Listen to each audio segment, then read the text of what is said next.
ఈ రోజే డౌన్లోడ్ చేయండి. మీ ఫేవరెట్ షోస్ చూడండి. మేము మధ్య తరగతి వాళ్ళమే కావచ్చు, కానీ మా ఆత్మాభిమానం మీద దెబ్బ కొడితే మాత్రం ఊరుకునేది లేదు.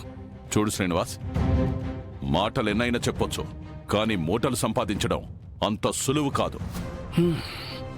మా దగ్గర డబ్బు తప్ప అన్నీ ఉన్నాయి, కానీ మీ దగ్గర అది తప్ప ఇంకేమీ లేదనిపిస్తుంది. శ్రీనివాస్, ఆపండి. ఇంకేం మాట్లాడొద్దు. మేమేదో తొందరపడి సిద్ధుని అనవసరంగా అరెస్ట్ చేయించామనుకున్నాం, కానీ మిమ్మల్ని చూశాక, మీరు చేసింది చూశాక మేము చేసింది కరెక్టే అనిపిస్తుంది. ఏంటండి వీళ్ళు? మన సిద్ధుని అరెస్ట్ చేయించిందే కాక నోటికొచ్చినట్టు మాట్లాడుతున్నారు. బంతి వాళ్ల కోట్లో ఉంది కదా విశాలాక్షి, అలాగే మాట్లాడతారు. కావాలంటే డబ్బు ఇంకా ఎక్కువ ఇస్తామని చెప్పారు కదా. అమ్మా, మీరు ఇంకా ఇలాగే మాట్లాడి మరింత దిగజారకండి. బయలుదేరండి. పద విశాలాక్షి, వెళ్దాం. ఒక్క నిమిషం.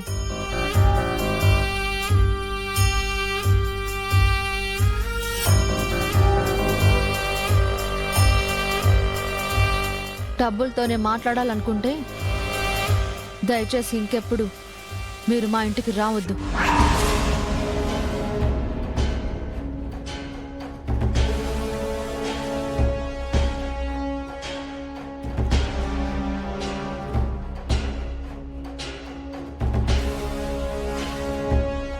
చూసారా అండి దీని పొగరు? పోలీసులు, అరెస్టులు, కోర్టులు మాకు కొత్తేం కాదు. అయినా సరే మీ ఇంటికొచ్చాను, మీరిలా అర్థం చేసుకోకుండా ప్రవర్తించారు. దీనికి మూల్యం చెల్లించక తప్పదు.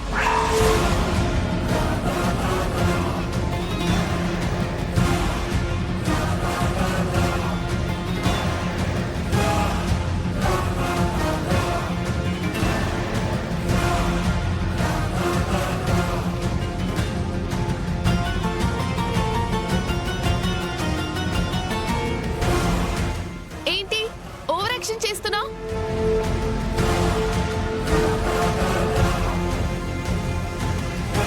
నువ్వు వెళ్ళి కేసుని విత్డ్రా చేయకపోతే మా అన్ని బయటికి రాడనుకుంటున్నావా? ఎలా వస్తాడు? మా నాన్న గురించి మీకు తెలీదు. మా కోసం ఎంత దూరమైనా వెళ్తాడు. మావయ్య, మీరు మా నాన్న ఇచ్చిన డబ్బుని తీసుకోకపోయి ఉండొచ్చు, కానీ మన మధ్య ఉన్న బంధాన్ని తీసి పారేయలేరు. మీరు లోపల పెట్టింది బసవరాజు కొడుకుని మాత్రమే కాదు, నా అన్నని.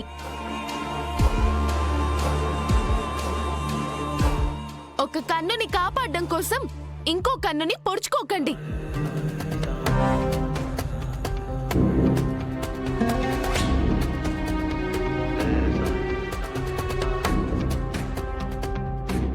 అబ్బా, అంత డబ్బు కళ్ళతో చూడక ఎన్ని రోజులవుతుందో. ఆ డబ్బు నా చేతికొస్తే ఆ ఎన్ఆర్ఐ నరేష్ గాడి మొహాన కొట్టేసి దర్జాగా బతకచ్చు. కానీ ఎలాగా? ఎస్, కాళ్ల దగ్గరకొచ్చిన బేరం కాశీకి వెళ్ళినా దొరకదంటారు, కానీ బసవరాజ్ ఇంటికెళ్తే దొరకచ్చు.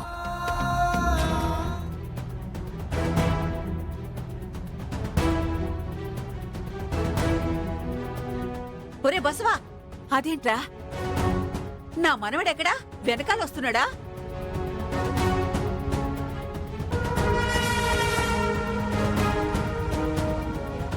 విశాలాక్షి, నువ్వైనా చెప్పవే.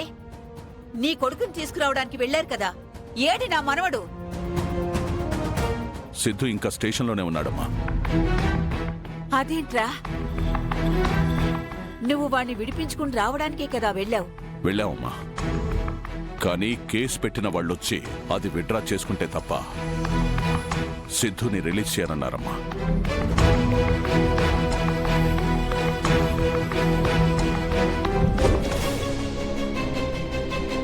ఈ డబ్బు తీసుకుని స్టేషన్కి వచ్చి మా వాడి మీద కేసు విత్డ్రా చేసుకో, వాడు బయటకు వస్తాడు. తర్వాత ఎవరి దారి వాళ్ళు చూసుకోవచ్చు.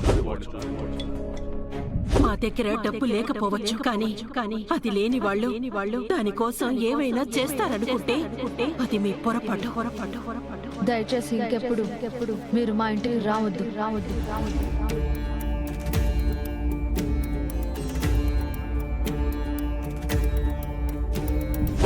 అసలు దాని కొంపకి మీరెళ్ళడమేంట్రా? ఇదిగో ఈ మాతృమూర్తి ఏడుపు చూడలేకే వెళ్ళానమ్మా.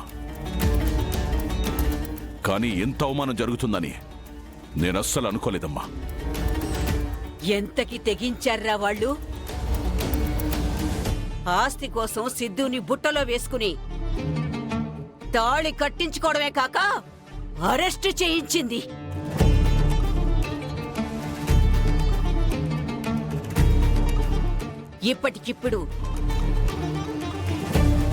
ఇప్పటికిప్పుడు అంత డబ్బు ముందు పెట్టినా కాదన్నారు అంటే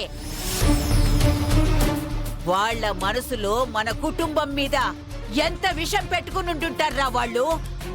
మనకు టైం వస్తుందమ్మా.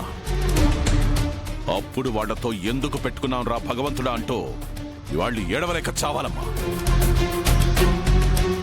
అదంతా సరేనండి. ముందు మన సిద్ధుని విడిపించే ఉపాయం ఆలోచించండి. నా దగ్గర ఉపాయం ఉంది.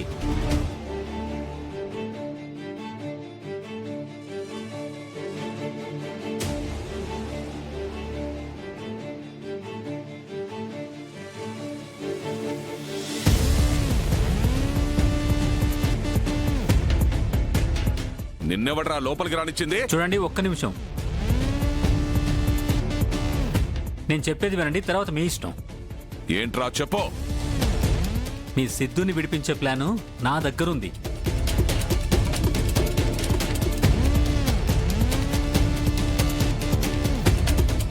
మీరిందాక మా ఇంటికి తీసుకొచ్చారు కదా, ఆ అమౌంట్ ఏదో నా మొహాన పడేశారనుకోండి, నేనే వెళ్ళి సిద్ధుని విడిపించుకొస్తాను.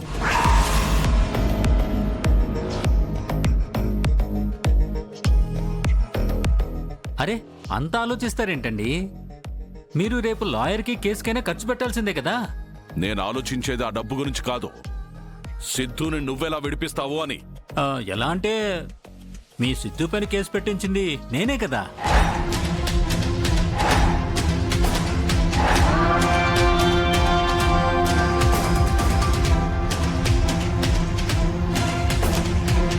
అదేంటి, మా వాడి మీద కంప్లైంట్ ఇచ్చింది మీ తులసి కదా?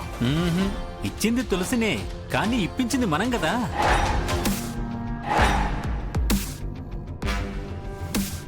కాబట్టి ఇప్పుడు మనం చెల్లితో కేసు విత్డ్రా కూడా చేయించగలం అన్నమాట.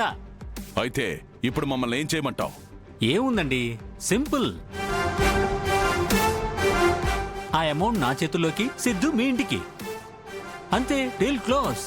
సరే, డీల్ ఇక్కడెందుకో, లోపల క్లోజ్ చేద్దాం. పద రా.